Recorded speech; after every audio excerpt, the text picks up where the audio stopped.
চরণে নমস্কার চরণে নমস্কার সবাই মিলে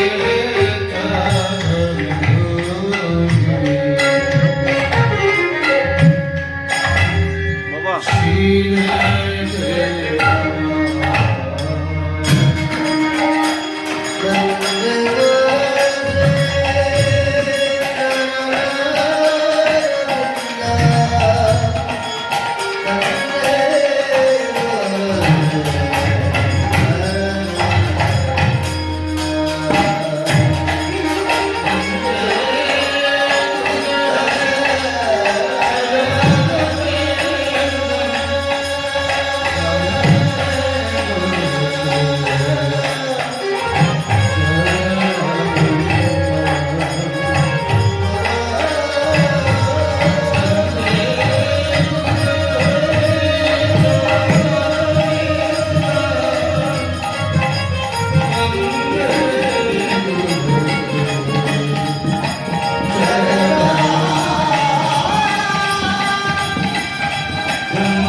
महिमाय गुरु कृष्ण एक करि जानो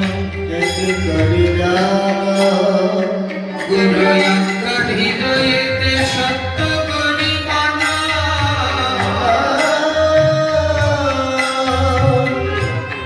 सत्य ज्ञानी गुरु भक्ति जाहर है विश्वास अवश्य हइबे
गुरु के मनुष्य ज्ञान नागर कथा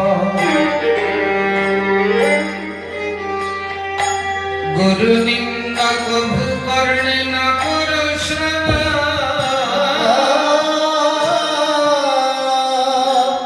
गुरु निंदु के मुख कभु नहीं दिवे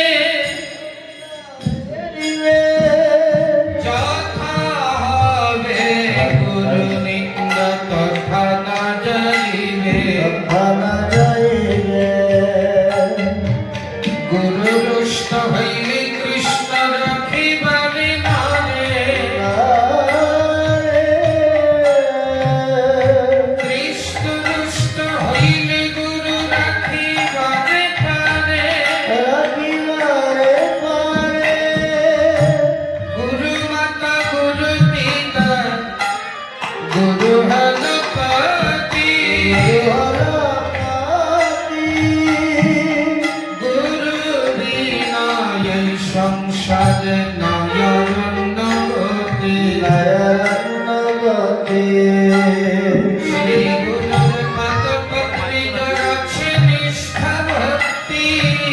ভক্তি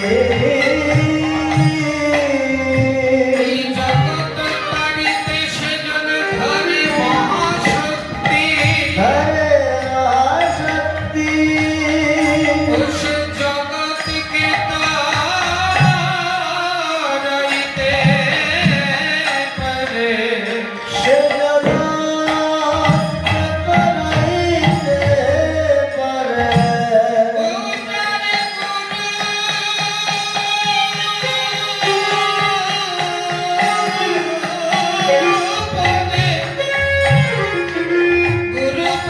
ভক্তি আছে সে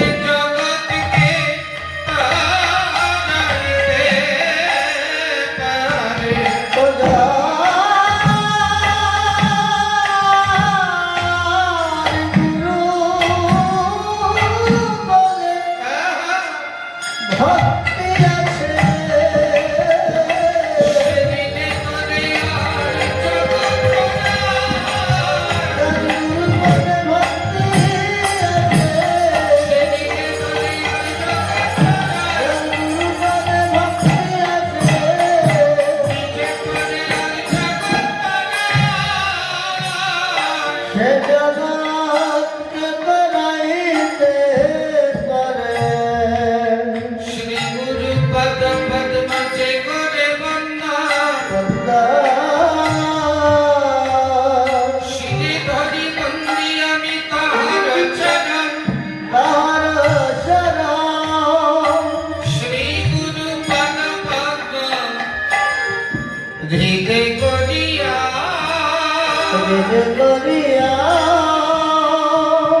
শ্রী গুরু বন্দন করি সনাতন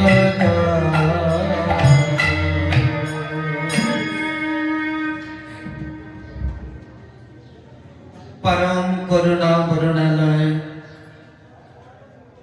সর্বাবতার সার শিরোমণি প্রেম পুরুষোত্তম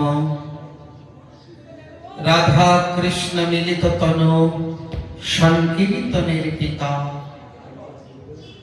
যুগ ধর্ম প্রবর্তক শ্রী শ্রী গৌরাঙ্গ মহাপ্রভুর অহৈতুকী কৃপাক্রমে এই নরপতি গ্রামে শ্রী শ্রী কালীবাড়িতে প্রতি বৎসরের বাৎসরিক মহামহোৎসব তথা সার্বজনীন 16 প্রহর ব্যাপী হরিনাম সংকীর্তন মহাযজ্ঞের শুভ পূর্ণাহুতি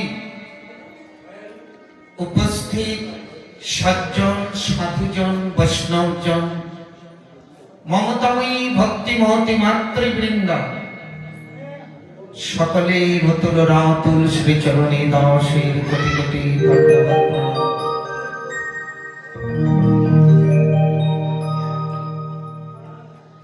ভাগ্যোদয়েন বহুজন্ম সমালোচিতেন সৎসঙ্গমঞ্চলভতে পুরুষ যদাময়ী অজ্ঞান মোহমদান্ধকার নাশায় তৎ উদয়তি বিবেক। অনেক অনেক জন্মের সুকৃতি যখন একত্রিত হয় তখন আমাদের সৎসঙ্গ সাধু সঙ্গের সৌভাগ্যের উদয় হয়। আর এই সৎসঙ্গে আসলে পরে আমাদের জন্ম জন্মান্তরের মোহ মদ অন্ধকার এই মায়া অভিমান অন্ধকার দূরীভূত হয়ে প্রকৃত বিবেকের জাগরিত হয়। সাধু সঙ্গ সৎসঙ্গ বিনা আমাদের অন্ধকার মোহ দূর হয় না, প্রকৃত জ্ঞান বা বিবেকের জাগ্রত হয় না। শাস্ত্র করে পণ্ডিত হলেও হয়তো অন্ধকার নাও যেতে পারে।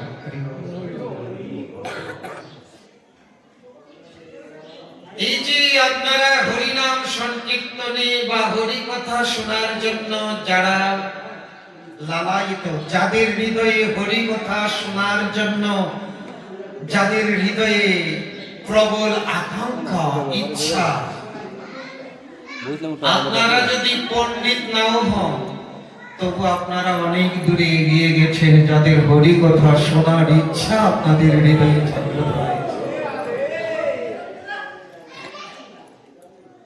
অনেক বড় পণ্ডিত হলেও, শাস্ত্র বিশারদ হলেও, না খেয়ে অনেক উপবাস করলেও, অনেক যাগযজ্ঞ করলেও, অনেক পূজা পার্বণ করলেও যদি হরি কথাতে রুচি না আসে, শ্রীমদ্ ভাগবতী দেবর্ষি নারদ বলছি শ্রম এবহি কেবলম।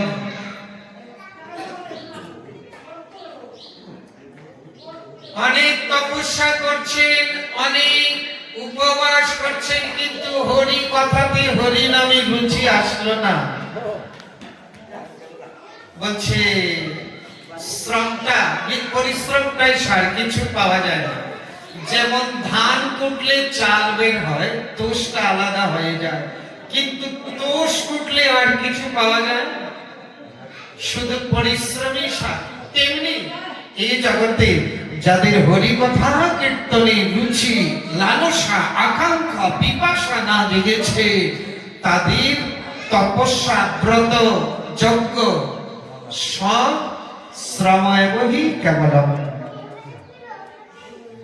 তাই আপনাদের যাদের হরি কথা শ্রবণের লালসা হৃদয়ে জেগেছে, আপনারা অনেকটা দূরে এগিয়ে গেছেন।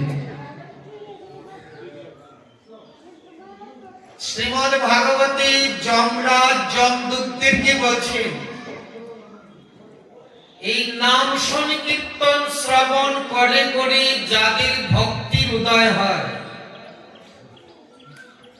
অনেকের এই ভক্তি ছিল না, এই হরিনাম সংকীর্তন হরি কথা শুনতে শুনতে তাদের এখন ভক্তি জাগরিত হয়েছে।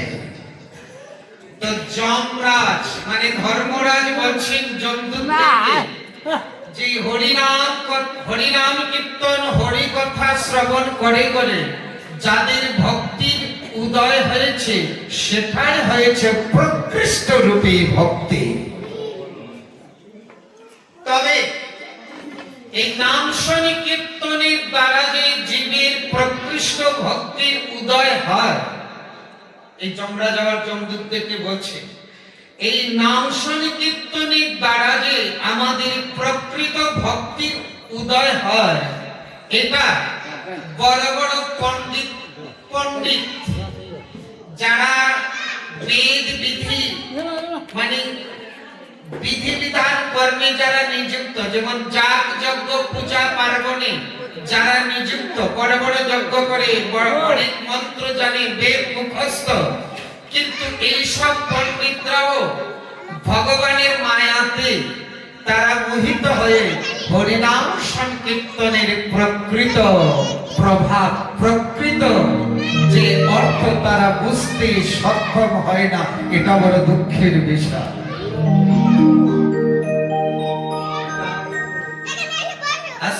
বাচ্চাগুলো কার, সান্ত্বনা করুন, বাচ্চাগুলো কার।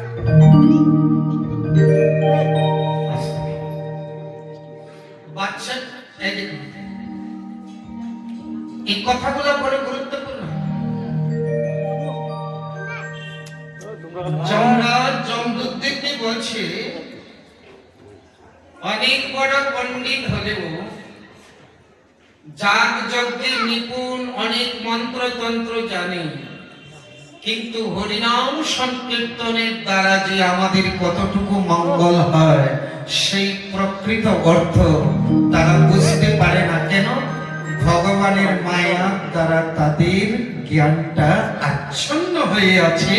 এটা বড় দুঃখের বিষয়। তাহলে অনেক শাস্ত্র জানলে, পণ্ডিত হলে যা না হবেন, যদি হরিনামে রুচি এসে যায়, তাহলে ওই পণ্ডিতদের থেকে আরো বেশি হয়ে যাবে যারা হরি কথা শ্রবণে রুচি এসে গেছে।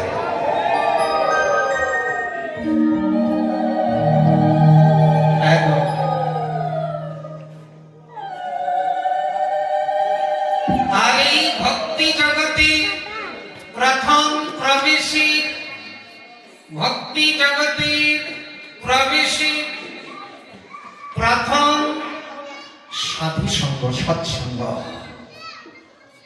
সৎসঙ্গ কাকে বলে? অনেকজন মানুষ মিলিত হয়ে গান বাজনা করলে তাকে সৎসঙ্গ বলে না। সতের কথা যিনি বলেন, সতের কথা যেখানে হয় সেটাই সৎসঙ্গ। সৎকে শ্রীমদ্ ভাগবতের প্রথম শ্লোকে বলছে সচ্চিদানন্দ রূপায় বিশ্বৎপত্যাদি হেতবে। এই দেখুন, তাপত্রয় বিনাশায় শ্রীকৃষ্ণায় বয়ং নমঃ। শ্রীকৃষ্ণ হয়েছে সচ্চিদ আনন্দ স্বরূপ। সৎ মানে যিনি পূর্বে ছিল, বর্তমানে আছে, ভবিষ্যতে থাকবে, তিনি হয়েছে সৎ। আর এই সচ্চিদ আনন্দ স্বরূপকে বলে শ্রীকৃষ্ণ। অর্থাৎ যেখানে ভগবান শ্রীকৃষ্ণের নাম, গুণ, লীলা, রূপ, বর্ণনা, আলোচনা, কীর্তন হয়, সেটাই সৎসঙ্গ হয়। সেখানে 1000 জন হোক আর 2 জন হোক, যেখানে ভগবান শ্রীকৃষ্ণের নাম, গুণ, রূপ, লীলা, আলোচনা, বর্ণনা হয়, সেটাই সৎসঙ্গ।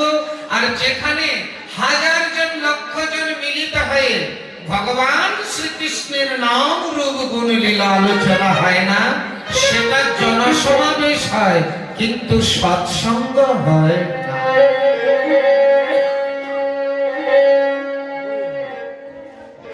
আজ আমরা পবিত্র সৎসঙ্গে উপস্থিত হয়েছি।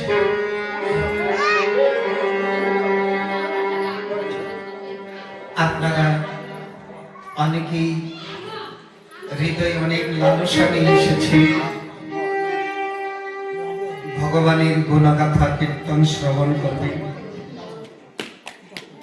তো দেখুন, ভগবানের গুণ কীর্তন করার সাধ্য তো মাতৃষ জীবের কিছু নেই। আপনাদেরই সন্তান ভগবান অনন্ত, ভগবানের মহিমা অনন্ত। এই অনন্ত অপারের যে অনন্ত অপার পারাবার, তার কি বর্ণনা করা যায় এই ছোট্ট জীব আর 2টি ঠোঁট?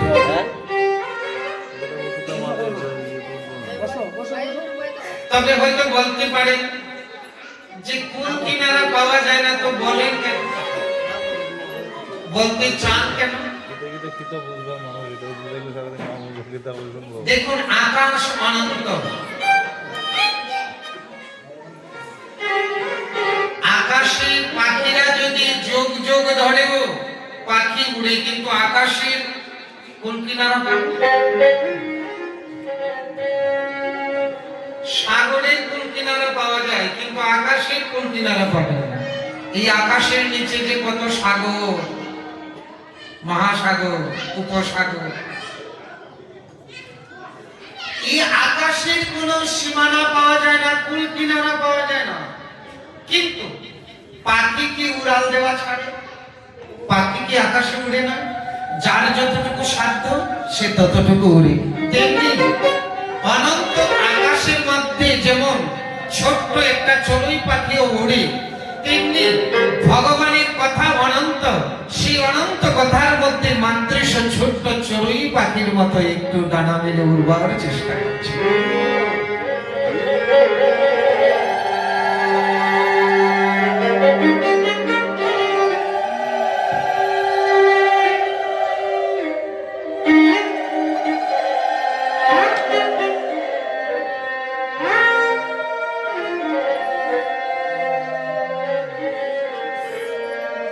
আমরা প্রথমে সংক্ষিপ্ত গুরু বন্দনা করেছি, আর গুরু বন্দনার প্রথম পদে বৈষ্ণব পদকবি যে বর্ণনা করেছেন, আশ্রয় করিয়া বন্ধু শ্রী গুরুর চরণ,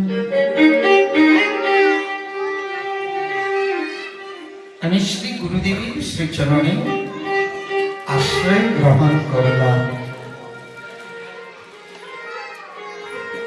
গুরু বৈষ্ণব ভগবান তিনের শরণ, এই তিনের শরণে হয় বিঘ্ন বিনাশন।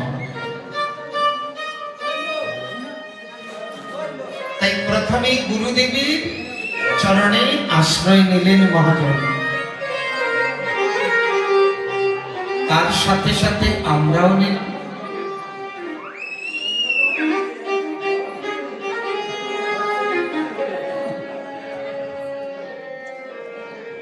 দয়া করে যারা বাচ্চাদেরকে নিয়ে আসছেন তারা একটু পিছনে বসবেন।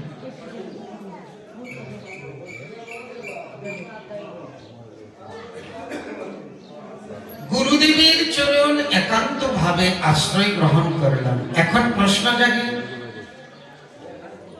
গুরুদেবের চরণ কেন আশ্রয় গ্রহণ করব? গুরুচরণ আশ্রয় গ্রহণ করলে পাবো কি? কেন আমরা গুরুচরণ আশ্রয় গ্রহণ করব? গুরুচরণ আশ্রয় গ্রহণ করার আগে আমাদের এই বিষয়টা জানতে হবে, আমরা কি জন্য গুরুচরণ আশ্রয় গ্রহণ করব। আর না হলে গুরুচরণ আশ্রয় গ্রহণ করলেও হয়তো যা পাওয়ার জন্য করছেন সেটা হয়তো পাওয়া যাবে না।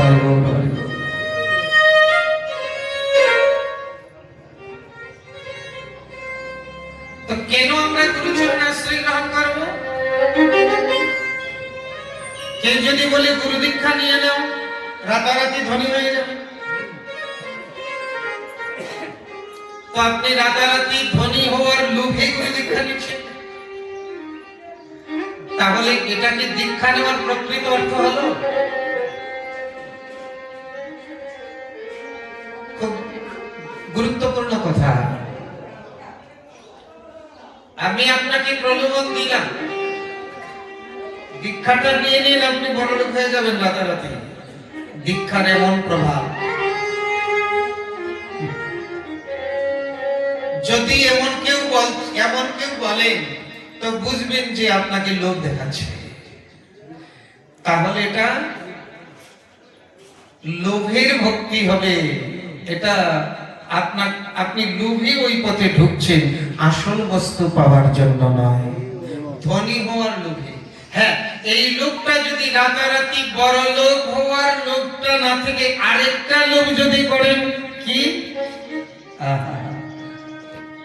আমি কৃষ্ণ ভক্তি পাবো, আমি ভজন করব, এই লোকটা যদি আসে, ওই লোভে পড়ে যদি দীক্ষা নেন তবে তো ঠিক আছে। আর জড় জগতের ধন সম্পত্তি পাওয়ার লোভে যদি দীক্ষা নেন তাহলে জীবনটা বেকার।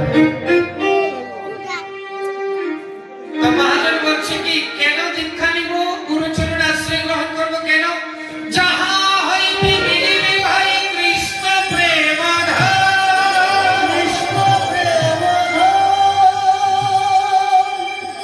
যার কাছ থেকে কৃষ্ণ ভক্তি প্রেমী পাব, তার শ্রীচরণে এই দেহটা জীবনের মতো মিলিয়ে দেব।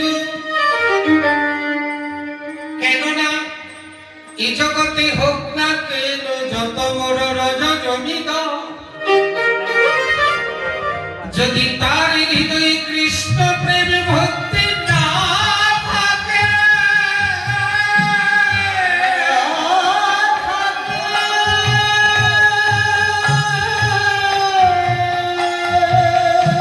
সে যদি রাজা জমিদার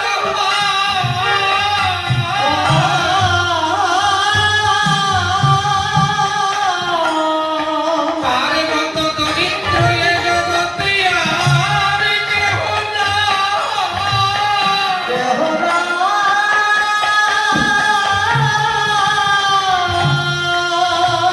আবার হোক না কেন পথে পথে ঘরে ঘরে ভিক্ষা করে,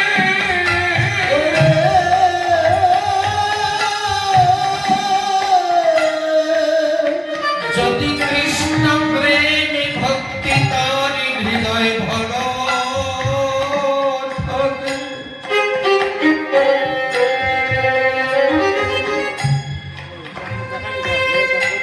তার মতো ধনী জগতে আর দেহ নাই।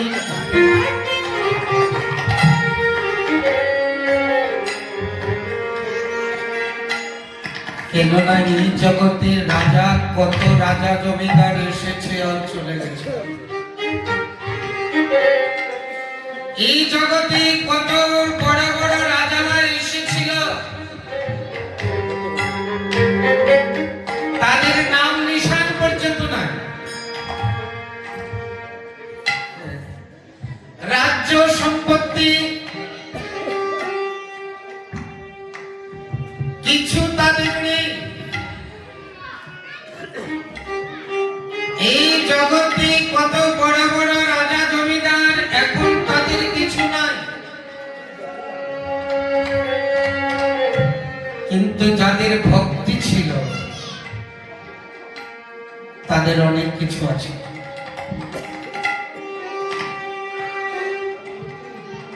তো গুরুচরণ প্রাপ্তি, গুরুচরণ আশ্রয় গ্রহণ করা একটাই বিশেষ প্রয়োজন, যেখান থেকে আমরা কৃষ্ণ ভক্তি প্রেম পাবো। সেই জাতীয় মহাত্মার চরণে আশ্রয় গ্রহণ করে মানব জীবনকে ধন্য করতে হবে।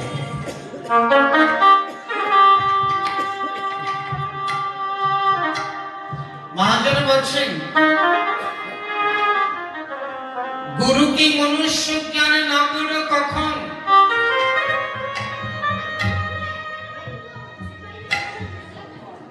মহিমায় গুরু কৃষ্ণ এক করি জানো, গুরু আজ্ঞা হৃদয়েতে সত্য করি মানো। তারপরে বলছেন, সত্য জ্ঞানী গুরু বাক্যে যাহার হয় বিশ্বাস, একটা প্রতিশ্রুতি দিয়েছে, অবশ্য হইবে তারে বৃন্দাবনে বাস।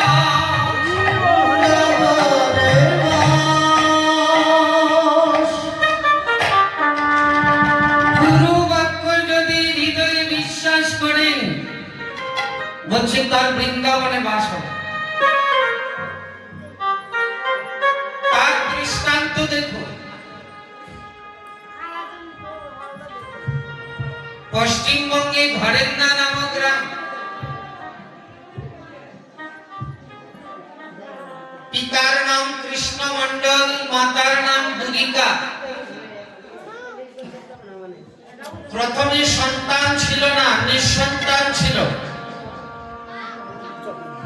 জগন্নাথের মন্দিরে গিয়ে জগন্নাথকে বলছে, হে জগন্নাথ, আমার যদি একজন সন্তান হয় তাহলে আমি তোমার সেবায় নিযুক্ত করি।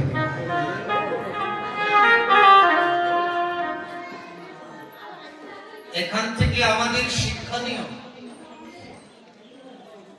আমরা তো সবাই ছেলে মেয়ে পেয়েছি, কিন্তু কয়জন পিতামাতার মনে এই বাসনা আছে, আমার সন্তান কৃষ্ণ ভজন করবে।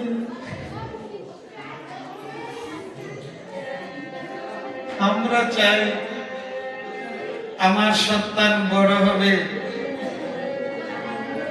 আমার সেবা করবে, পিতামাতার সেবা করবে। কিন্তু এমন পিতামাতা জগতে কয়জন আছে যে জন্ম দেওয়ার আগে ভগবানের কাছে প্রার্থনা করে, হে গোবিন্দ, তুমি আমাকে সন্তান দাও, এই সন্তান যেন তোমার সেবা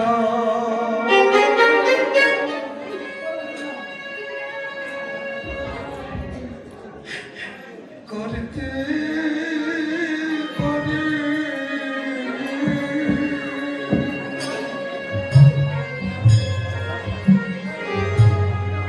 যেন তোমার সেবা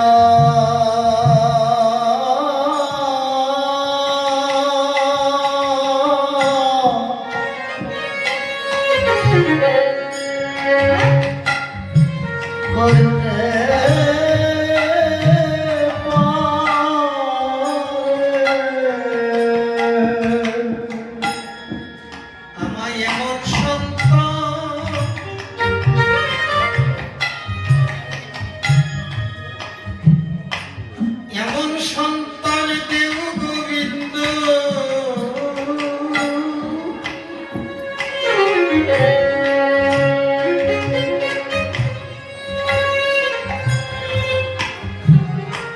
যেন তোমার সেবা করতে পারে।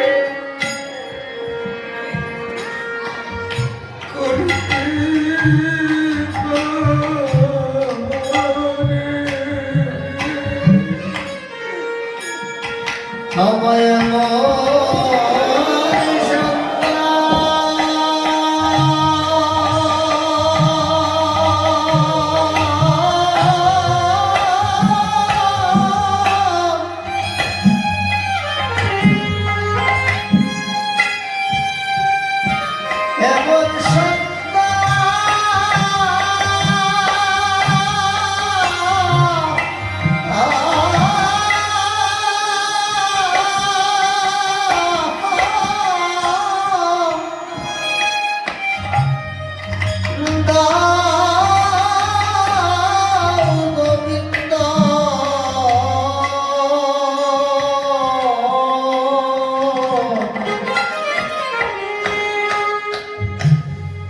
যেন তোমার সেবা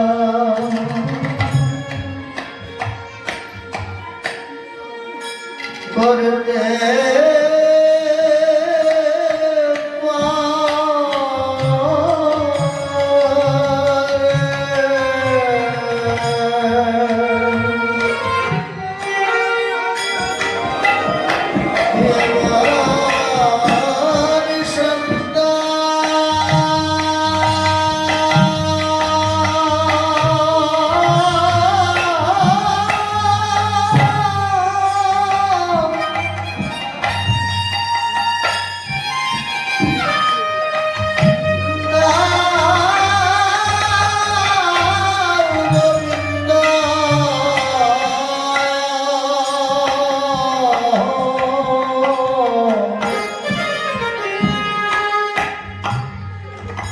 যেন তোমার সেবা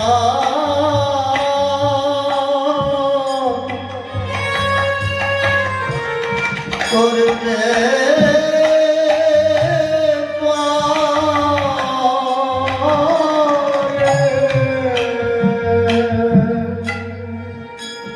তোমার শ্রী চরণে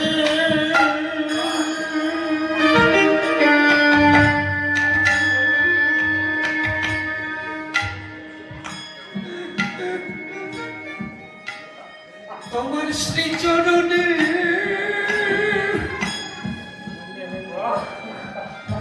এই নিবেদন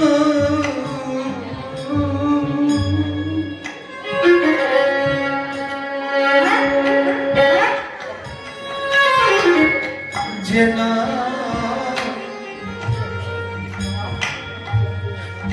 তোমার সেবা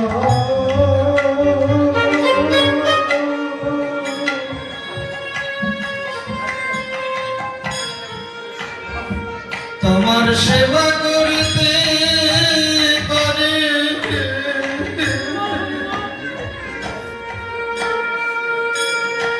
তোমার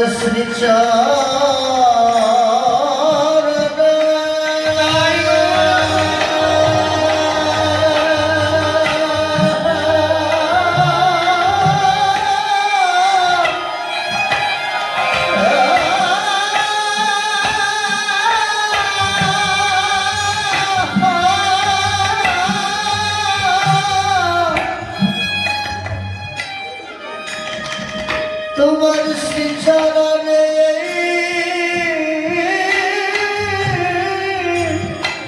এই বিরতি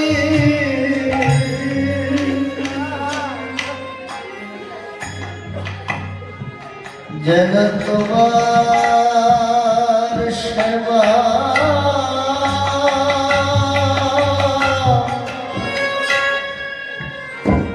করতে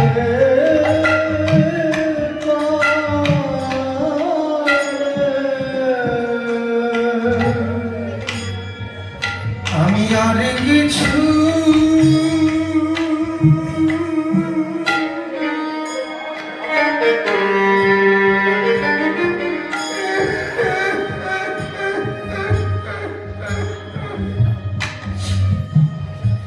আর কিছু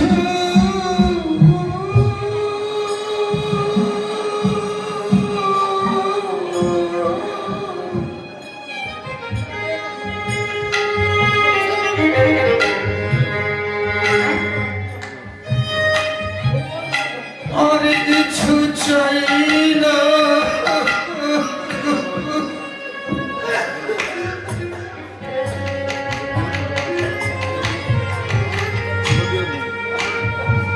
যেন তোমার সেবা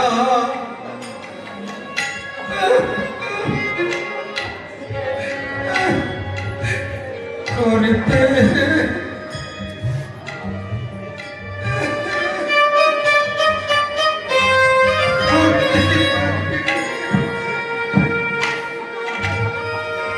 আমি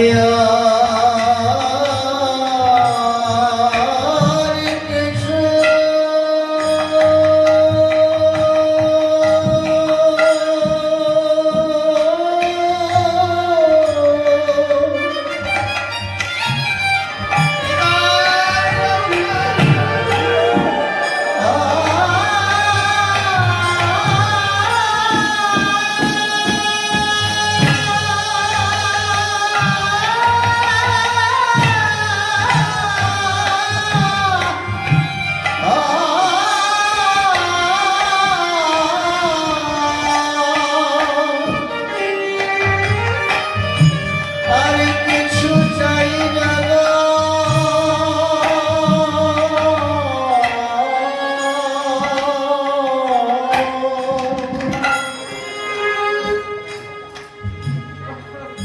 যেন তোমার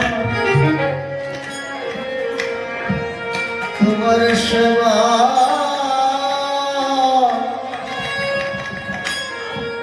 করতে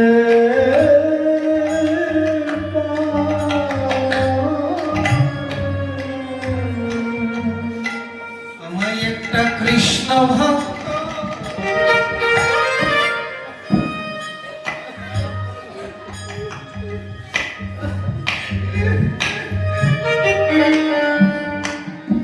একটা কৃষ্ণ ভক্ত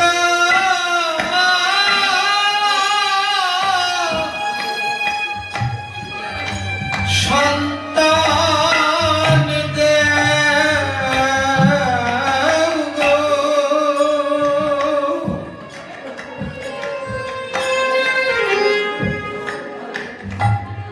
যেন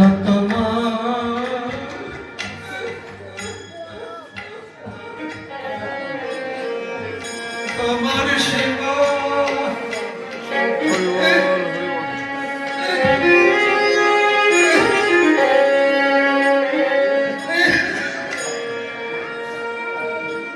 তোমার সেবা যেন করিতে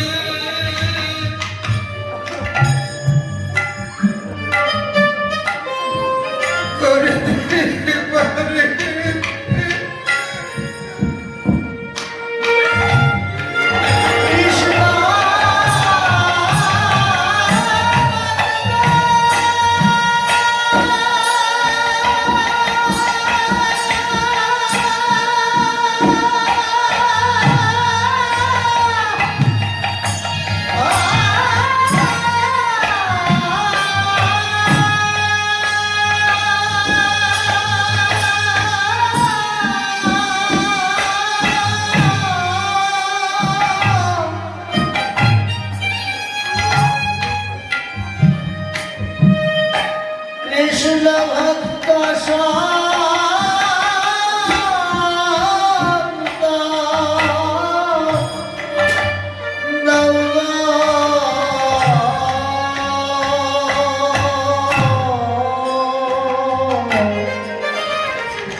আমায় একটা কৃষ্ণ ভক্ত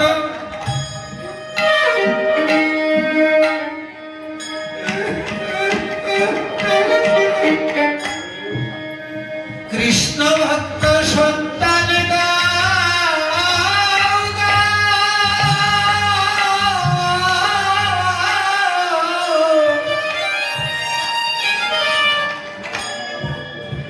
যেন তোমার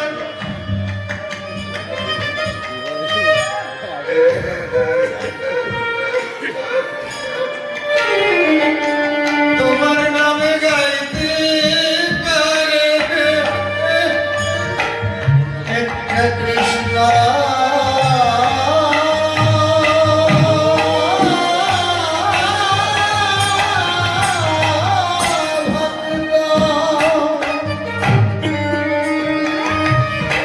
সন্তান দাও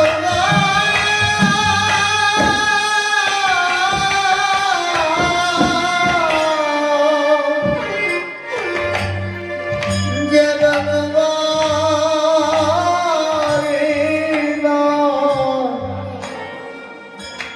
গাইতে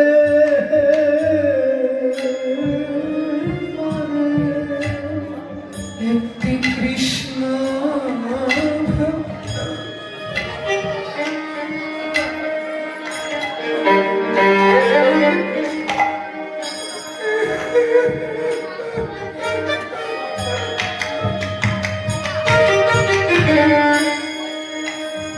একটি কৃষ্ণ ভক্ত সন্তান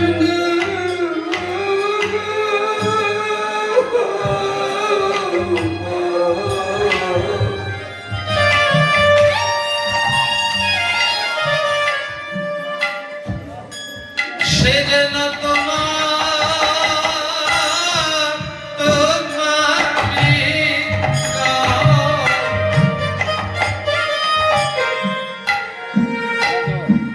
গাইতে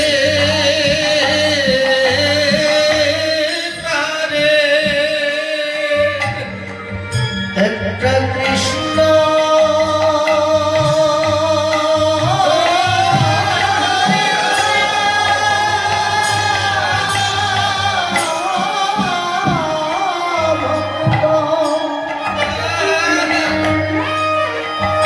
সন্তান দাও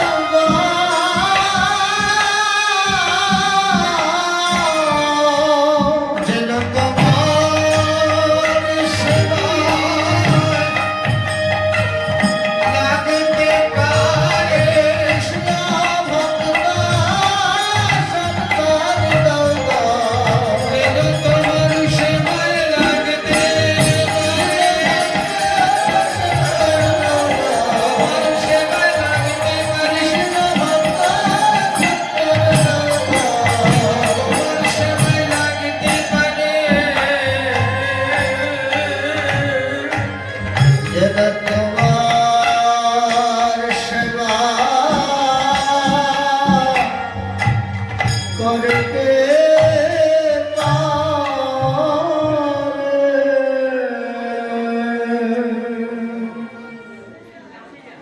আমরাও তো সন্তান চাই,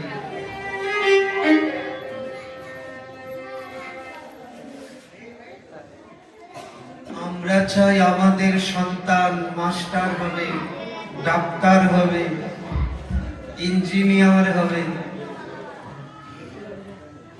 কিন্তু কৃষ্ণ মণ্ডল তুলিকা দেবী জগন্নাথের কাছে চাইছে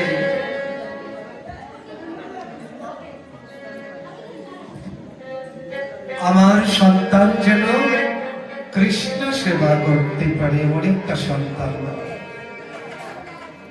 আহা, আমার সন্তান যেন কৃষ্ণ ভজন করতে পারে। চাইলে তো পায়, না চাইলে কি পাই গো? দেখবেন দেখবেন মায়ের বুকে দুগ্ধ আছে, সন্তানের পেটে ক্ষুধাও আছে, কিন্তু সন্তান যতক্ষণ পর্যন্ত না কাঁদে মা তাকে দুগ্ধ প্রদান করে না। কি বাবা, সন্তানের পেটে ক্ষুধাও আছে, মায়ের বুকে দুগ্ধ আছে। সন্তান যতক্ষণ না কাঁদবে মা দুগ্ধ দান করেন না। এই জগতে এমন কোন পিতা মাতা আছে যে গোবিন্দের কাছে প্রার্থনা করবে, হে গোবিন্দ আমাকে একটা কৃষ্ণ ভক্ত সন্তান দাও। শাস্ত্র বলছেন কারো বংশে যদি লক্ষ পুত্র জন্ম নেয় আর তার বংশে একটা কৃষ্ণ ভক্ত সন্তান জন্ম না নেয়, কোন মা যদি লক্ষ পুত্র জন্ম দেয় তার মধ্যে একজন কৃষ্ণ ভক্ত না হয়, তাহলে সেই জননী কৃতকৃতার্থা হয় না। পিতৃপুরুষগণ অপেক্ষা করে বসে থাকে, আমাদের পূর্বপুরুষগণ অপেক্ষা করে বসে থাকে, আমার বংশে কখন একজন কৃষ্ণ ভক্ত সন্তানের জন্ম হবে।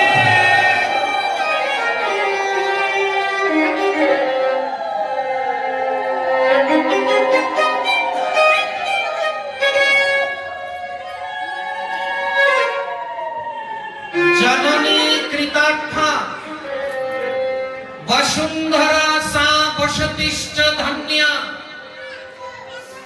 নৃত্যন্তি পিতরপি স্বর্গে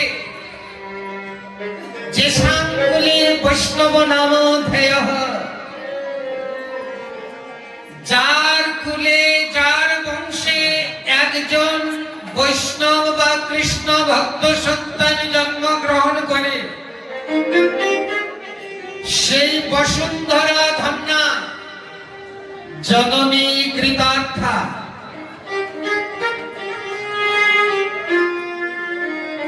পিতৃপুরুষগণ স্বর্গে থেকে নৃত্য করেন, নৃত্যন্তি পিতরপি স্বর্গে, স্বর্গে থেকে পিতৃপুরুষগণ নৃত্য করে আমার বংশে একজন কৃষ্ণ ভক্তের সন্তানের জন্মগ্রহণ হয়েছে, আর আমাদের দুঃখ হবে না, আমরা সবাই ভগবানের চরণে পৌঁছে যাব।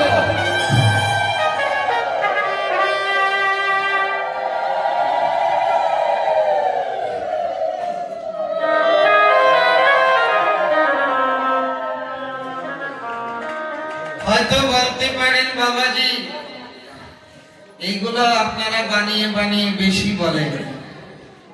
বলছে না গো, অপরাধ ক্ষমা করবেন। এই দেখুন হিরণ্যকশিপু প্রহ্লাদকে কত দুঃখ দিল, কেউ নয় নিজের পিতা, জন্মদাতা পিতা, কিন্তু প্রহ্লাদকে কত দুঃখ দিল আপনাদের সকলেরই অবগত আছে। কিন্তু প্রহ্লাদ যখন নৃসিংহ ভগবানকে দর্শন করলেন, নৃসিংহ ভগবান প্রহ্লাদকে বলছে, প্রহ্লাদ কিছু চাও। আমি যার সামনে প্রকটিত হই তাকে তো খালি হাতে দেই না, কিছু দেই, তুমি আমার কাছে কিছু চাও। প্রহ্লাদ বলছে, প্রভু কিছু দেওয়ার কিছু নেওয়ার এ তো ব্যবসায়ীদের কাজ, তোমার আমার মধ্যে কোনো ব্যবসার লেনদেন আছে? যদি কিছু দিতে হয় এই বর দাও, কেননা জীব তো সতত চাওয়া পাওয়ার মধ্যেই থাকে। যার চাওয়া পাওয়া শেষ হয়ে গেছে, চাওয়া পাওয়া যার শেষ হয়ে গেছে, সেই তো তত উপরে উঠেছে।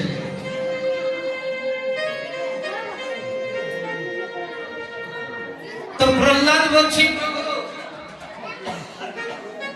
যদি আমাকে দিতে হয় এই বর দাও, শুধু এই জন্মে নয়, জন্ম জন্মান্তরেও তোমার কাছে কিছু চাওয়ার বাসনা যেন আমার না থাকে।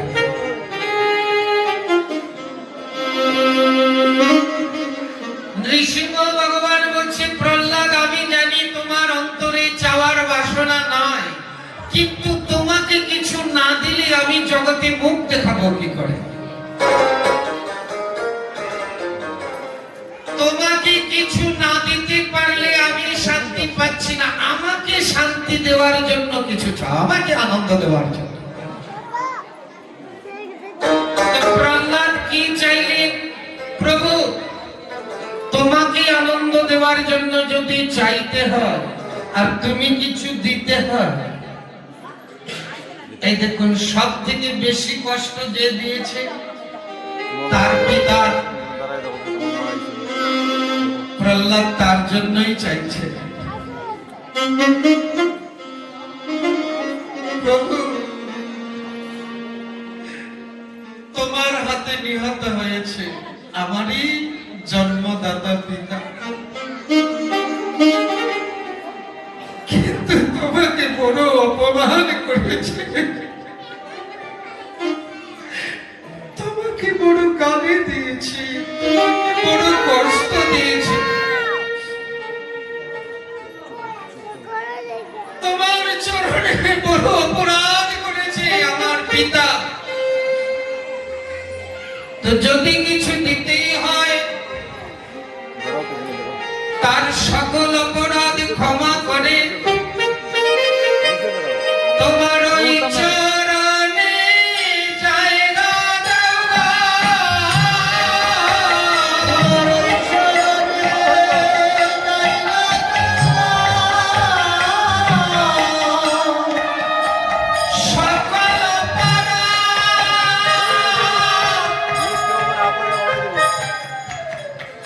ক্ষমা করে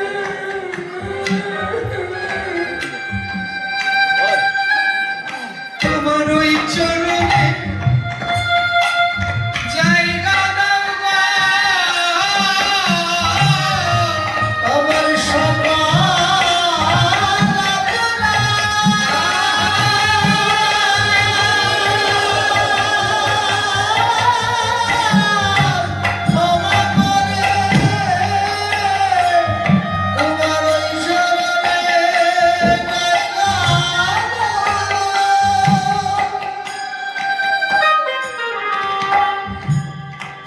নিজের জন্য কিছু চেয়েছে,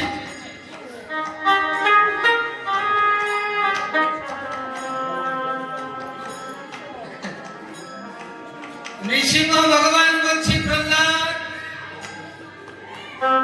তোমার মতো ভক্ত যার ঘরে জন্ম নেয় তার 21 কুল আমি উদ্ধার করে থাকি।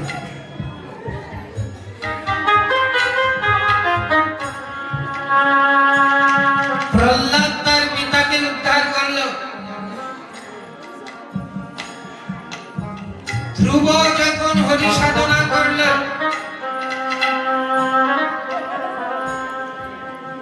ধ্রুবকে যখন বৈকুণ্ঠে নিয়ে যাওয়ার জন্য রথ এসেছে, বৈকুণ্ঠ পার্শ্বদ এসে ধ্রুবকে বলছে আসুন আপনাকে নিয়ে যাওয়ার জন্য এসেছে। ধ্রুব বলছে আমি এক্ষুনি প্রস্তুতি, রাজত্বে আমার কোনো মায়া মমতা নেই, আমি এক্ষুনি যাওয়ার জন্য প্রস্তুত। শুধু ভগবানের আদেশে আমি রাজ সিংহাসনে বসেছিলাম, এই সিংহাসনে আমার কোনো মায়া নেই। যখন তখন রথে উঠার জন্য প্রস্তুত, এমন সময় মৃত্যু মূর্তিমতী হয়ে ধ্রুব মহারাজের সামনে গিয়ে বলছে, হে মহারাজ এটা মর্তলোক, এখানে যারা আসে একটা নিয়ম আছে, আমাকে স্বীকার করে যেতে হয়, মানে মৃত্যুকে স্বীকার করে এই মর্তধাম ত্যাগ করতে হয়। কিন্তু আপনার বেলা তো সেই নিয়মের ব্যতিক্রম। এই জগতে সবাইকে আমি গ্রাস করি, কিন্তু আপনাকে আমি স্পর্শ করার ক্ষমতা নাই। কিন্তু একটু নিয়ম রেখে যান, যেহেতু এটা মর্তলোক, তো একটু নিয়ম পালন করে যান। কি, আপনাকে স্পর্শ করার যোগ্যতা আমার নেই, আপনি একটু আমাকে স্পর্শ করে যান, তবে নিয়মটা থাকলো। তো নিয়মটা কি? বৈকুণ্ঠের রথ মাটিতে স্পর্শ করে না, একটু উপরে থাকে। তো আপনি যখন রথে উঠবেন, তো রথটা তো একটু উঁচু, আপনার উঠতে কষ্ট হবে, তাই রথের নিচে আমি মাথা নত করে বসবো। আপনার প্রথম চরণ আমার সেরে দিবেন, আর দ্বিতীয় চরণ রথে আরোহণ করবেন।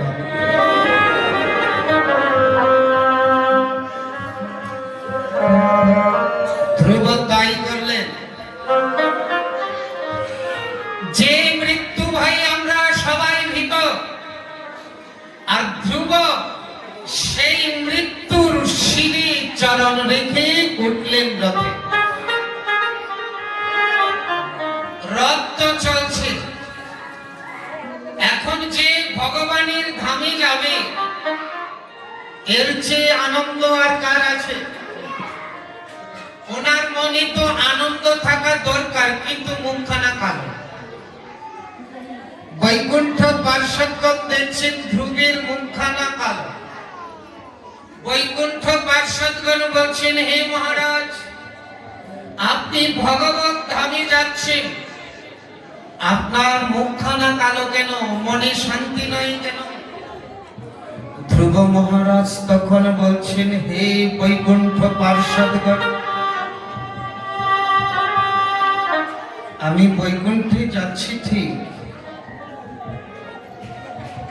কিন্তু মনে পড়ছে আমার হতভাগিনী দুঃখিনী মায়ের কথা।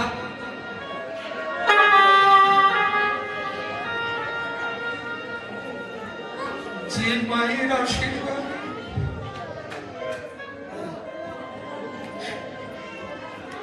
যে মায়ের চেষ্টায় আমি হরি ভজন করলাম,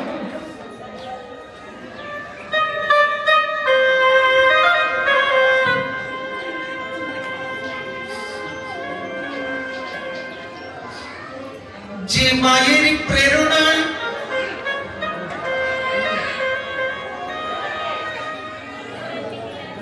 যিনি আমাকে হরি ভজনে এগিয়ে দিলেন, সেই মা রয়েছে দুঃখময় সংসারে। আমি চলে যাচ্ছি যেখানে সুখ তাপ জ্বালা যন্ত্রণা নাই, সেই ধামে। তাই হতভাগিনী মায়ের জন্য মনটা কাঁপছে। বৈকুণ্ঠ পার্শ্বদগণ বলছে, ধ্রুব মহারাজ, সেই জন্য আপনার মন খারাপ? ওই যে আমাদের আগে আরেকটা রথ যাচ্ছে, দেখা যাচ্ছে?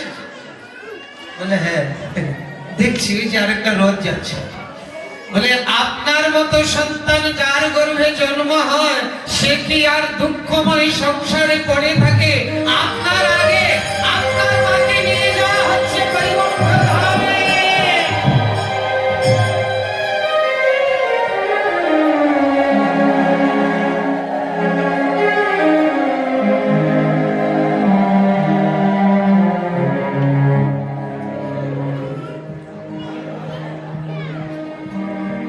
তাহলে দেখুন, প্রহ্লাদ উদ্ধার করলো পিতাকে, ধ্রুব তার মাকে নিয়ে গেল বৈকুণ্ঠ ধামে। বংশে যদি একজন কৃষ্ণ ভক্ত সন্তান হয়, নৃসিংহ ভগবান ভাগবতে বলছে, তার 21 কুল আমি আত্মসাৎ করে থাকি।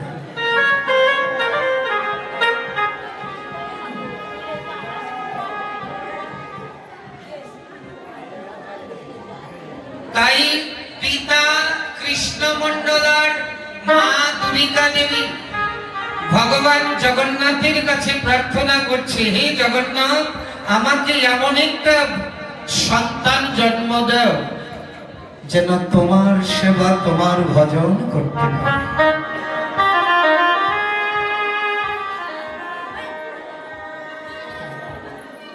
জগন্নাথের আশীর্বাদে শুভ দিন শুভ লগ্নে কৃষ্ণমণ্ডল দুরিকা দেবীর ঘরে পুত্র সন্তান হল। পাড়া প্রতিবেশী সবাই এসে খুব আনন্দিত হলো, সবে মিলে নাম রাখলো কি? আগের দিন এমন একটা প্রথা ছিল না, সন্তান হয়ে মরে যায়, সন্তান হয়ে হয়ে মরে যায়, একটা প্রথা ছিল না? তো যখন সন্তান বাঁচে না, সন্তান হয়েছে, এখন নাম রেখেছে মরা, ও আর মরে না। একটা প্রবাদ কথা, শাস্ত্রে এরকম কোনো পাওয়া যায় না, একটা প্রবাদ কথা। তো এই কৃষ্ণমণ্ডলের ঘরে সন্তান হয়েছে, পাড়া প্রতিবেশী সবাই মিলে বলছে তোর দুঃখের দিনে সন্তান হয়েছে, তো নাম আমরা রাখবো, ওর নাম হবে দুঃখী।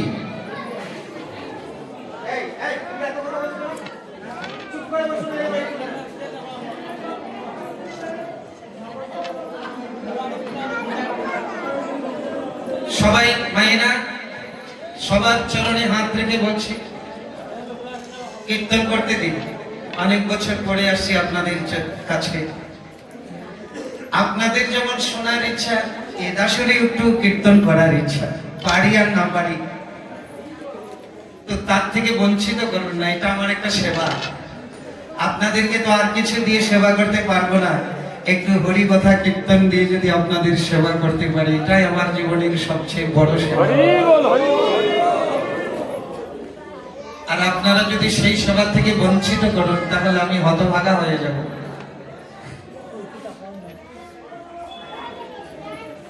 দুঃখী ধীরে ধীরে বড় হতে চলেছে। দুঃখী যখন বড় হতে চলেছে, 5 বছর বয়স, তখন পিতা তাকে পড়াশোনা করাচ্ছে। কি পড়াশোনা করাচ্ছে? দুঃখী বলতো অ, বলছি ও স্বরবর্ণ ব্যঞ্জন বর্ণই তো প্রথম,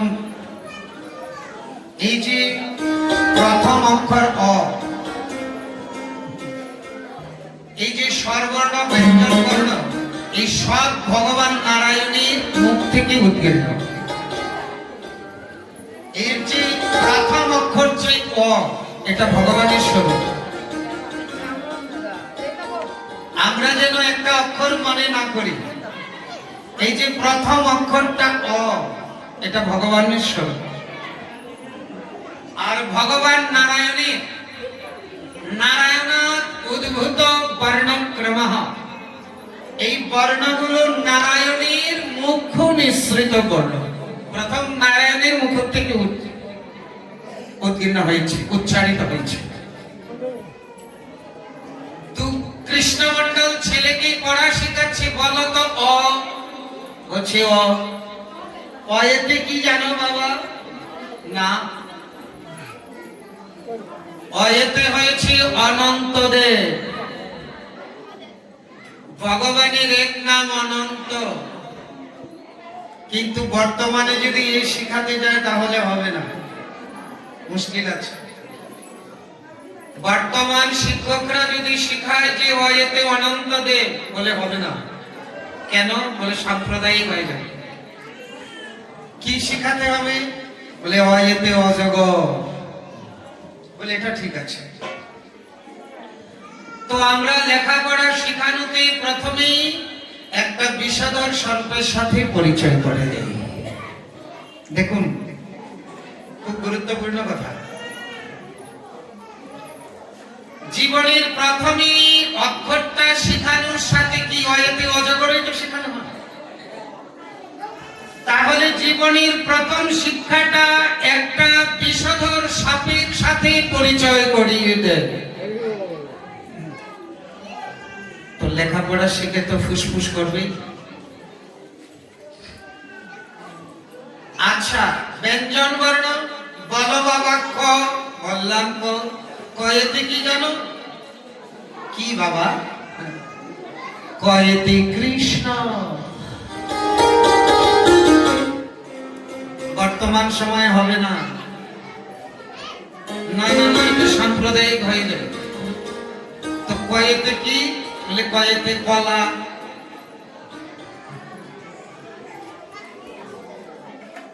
তো বেশিরভাগ ছেলে মেয়েরাই লেখাপড়া শিখে মা বাবাকে দেখায় কলা। নিতাই গৌর হরি বল। কৃষ্ণমন্ডল শেখাচ্ছে ছেলেকে, বাবা পুত্র কয়েদি কৃষ্ণ। দুঃখী প্রশ্ন করছে কৃষ্ণ কে বাবা? বাবা বলছে কৃষ্ণ হয়েছে জগদীশ্বর, জগতের যিনি সৃষ্টি স্থিতি লয়ের একমাত্র কারণ, সবার সৃষ্টি করে পালন পোষণ করে তিনি হয়েছে শ্রীকৃষ্ণ, উনি ঈশ্বর। আচ্ছা, ছোটবেলা বাচ্চাদের এই মস্তিষ্কে কৃষ্ণই যে স্বয়ং ভগবান, এই কথাটা আমরা কয়জন পিতামাতা দেই? বিচার করে দেখুন। ছোটবেলা থেকে যদি তার সন্তানকে কৃষ্ণই ভগবান, কৃষ্ণস্তু ভগবান, স্বয়ং শ্রীমদ্ ভাগবতে বলছে এতি চাংসকলা পুংস কৃষ্ণস্তু ভগবান স্বয়ং। তারপরে ঈশ্বর পরম কৃষ্ণ সচ্চিদানন্দ বিগ্রহ অনাদিরাদি গোবিন্দ সর্ব কারণ কারণম কৃষ্ণায় বাসুদেবায় হরে পরমাত্মনে প্রণত ক্লেশনাশায় গোবিন্দায় নমো নমঃ। কত কত শ্লোক। হে কৃষ্ণ করুণা সিন্ধু দীন বন্ধু জগৎপতে গোপেশ গোপিকা কান্ত রাধা কান্ত নমস্তুতে।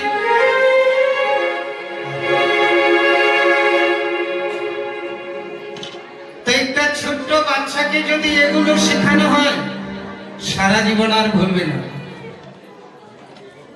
একদিন দিল্লি থেকে ট্রেনে উঠেছি, আসবো শিলচরে। তো পণ্ডিত দীনদয়াল উপাধ্যায় স্টেশনে ট্রেনটা যখন থামছে,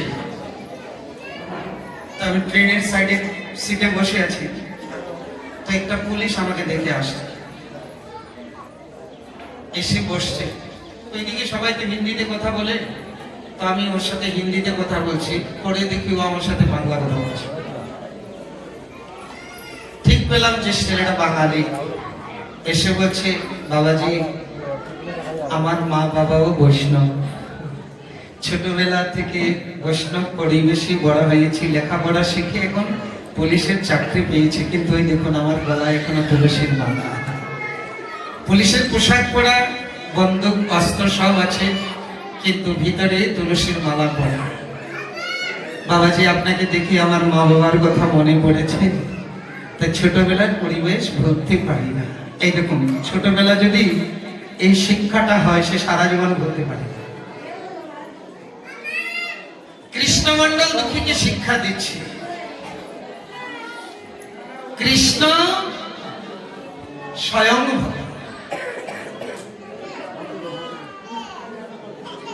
কৃষ্ণ হয়েছে জগদীশ্বর, অনন্ত কোটি বিশ্ব ব্রহ্মাণ্ডের একমাত্র মালিক।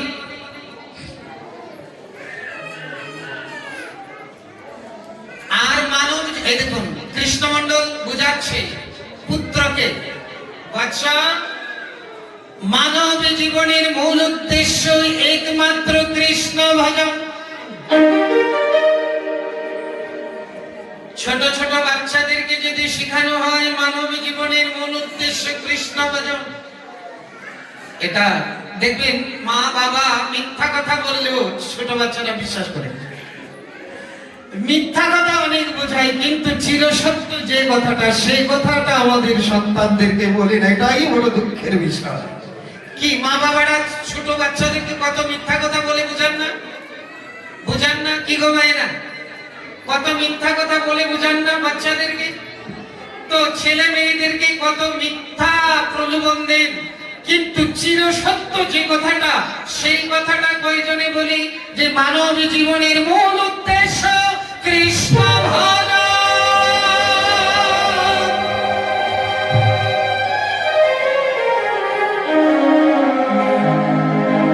এই চিরসত্য কথাটা আমরা বলি না।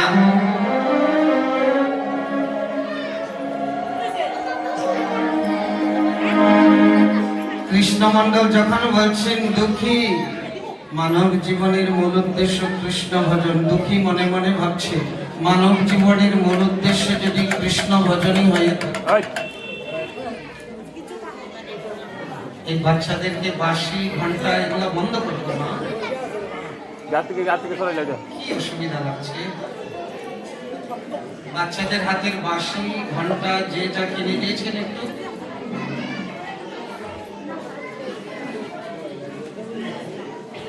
দেখুন। দুঃখী মনে মনে ভাবছে মানব জীবনের মূল উদ্দেশ্য যদি কৃষ্ণ ভজন হয়ে থাকে, তাহলে আমি ঘরে থাকবো কেন, আমি সংসারে অতিবাহিত করব কেন, আমি কৃষ্ণ ভজন করব। এই দেখুন ছোটবেলায় প্রতিজ্ঞা নিয়ে নিয়েছে, আর কৃষ্ণ ভজন করার জন্যই তো মা বাবা তাকে চেয়েছে জগন্নাথের কাছে, আর ছোটবেলা থেকেই তার কৃষ্ণ ভজনে মতি হয়ে গেছে। 5 বছরের দুঃখী সংকল্প নিয়ে নিয়েছে, বাবা বলেছে মানব জীবনের মূল উদ্দেশ্য কৃষ্ণ ভজন, তো কৃষ্ণ ভজন যদি মানব জীবনের মূল উদ্দেশ্য হয়ে থাকে, তাহলে আমি আর তো গৃহে থাকবো না, আর তো গৃহে থাকবো না গো। আমি কৃষ্ণ ভজন করতে যাব, আমি আর তো গৃহে থাকবো না। আমি কৃষ্ণ ভজন করতে যাবো, আর তো গৃহে থাকবো না গো।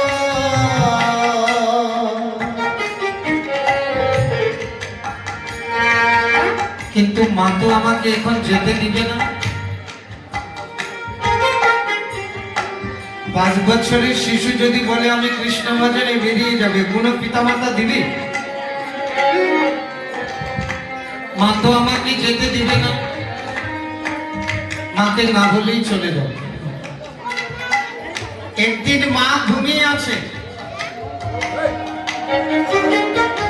আর ঘুমন্ত পিতামাতাকে প্রণাম করেছে, আর বলছে মা গো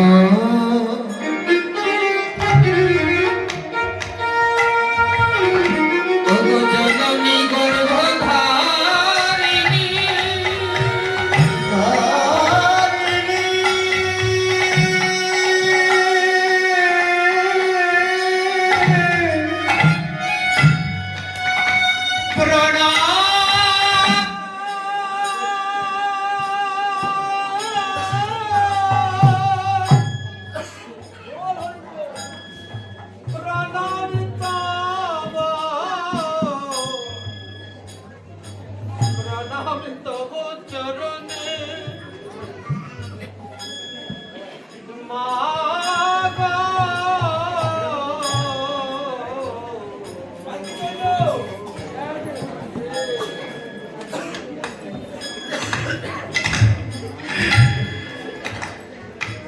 এই সন্তানের প্রদান গ্রহণ করো,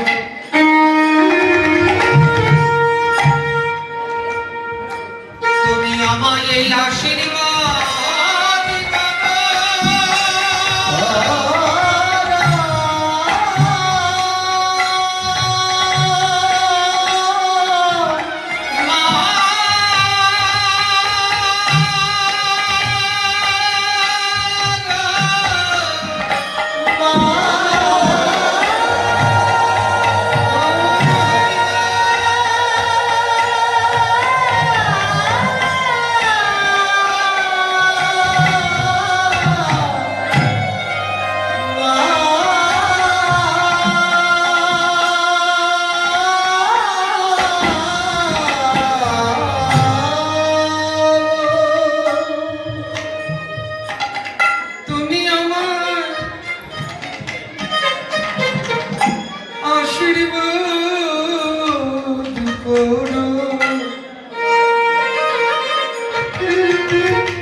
মাকে প্রণাম করে ছুটছে। কোথায় যাবে? শুনেছে নবদ্বীপে নাকি ভগবান এসেছে। নবদ্বীপে নাকি গৌর ভগবান এসেছে। আমি নবদ্বীপে যাব। কিন্তু ছোট ছেলে রাস্তা চিনে না। রাস্তায় যাকে পায় তাকে বলে দাও, বলে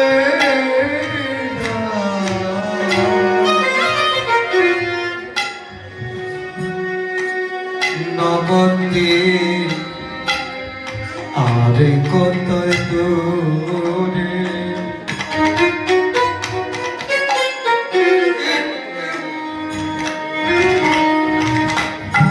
বলে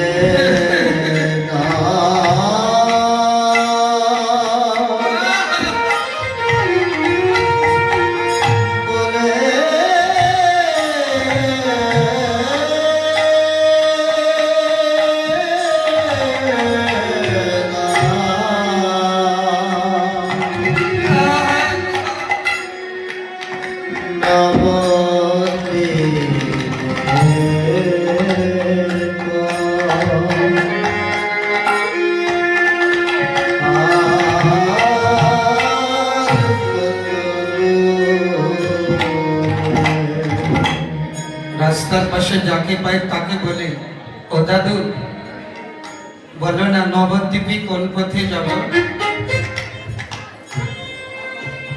তো যাদেরকে জিজ্ঞাসা করে তারা ভাবছে মনে হয় ছেলেটা ভিক্ষা করে। এই ছেলে, নবদ্বীপ নবদ্বীপ করছিস কেন? ভিক্ষা নেবার ভিক্ষা নেই, নবদ্বীপ নবদ্বীপ করছিস কেন? দুঃখী বলছে, তোমরা আমাকে ভিখারি ভেবেছ?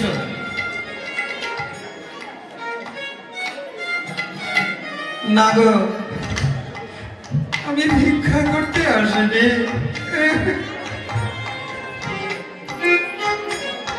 তোমরা আমাকে ভিখারি ভেবো না, আমি ভিক্ষা চাইতে আসিনি। তবে হ্যাঁ, যদি ভিক্ষা দিতেই হয় তাহলে তোমরা আমাকে, যদি ভিক্ষা দিতেই হয়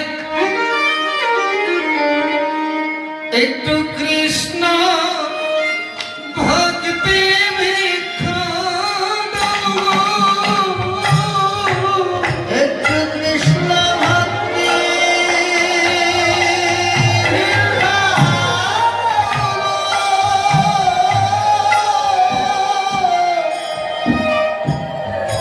আমায় একটু কৃষ্ণ ভক্তি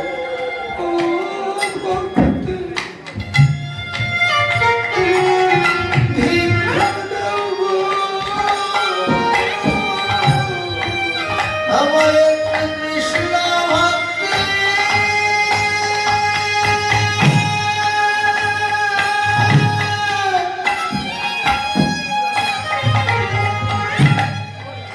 ভিক্ষা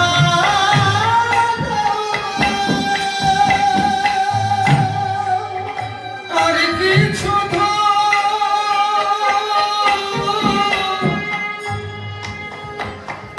আর কিছু ধন চাই না আমি।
কৃষ্ণ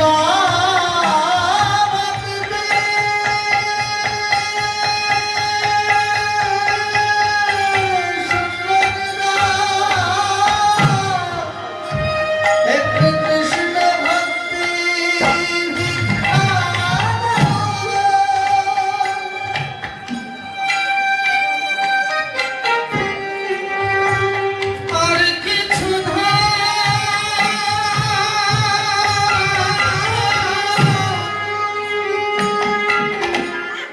আর কিছু ধন চাই না আমি, একটু কৃষ্ণ ভক্তি ভিক্ষা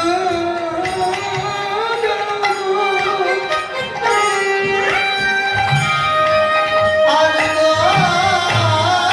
কিছু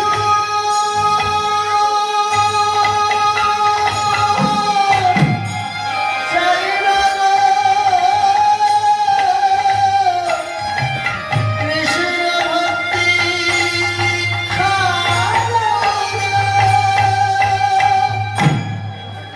যে মহাকৃষ্ণ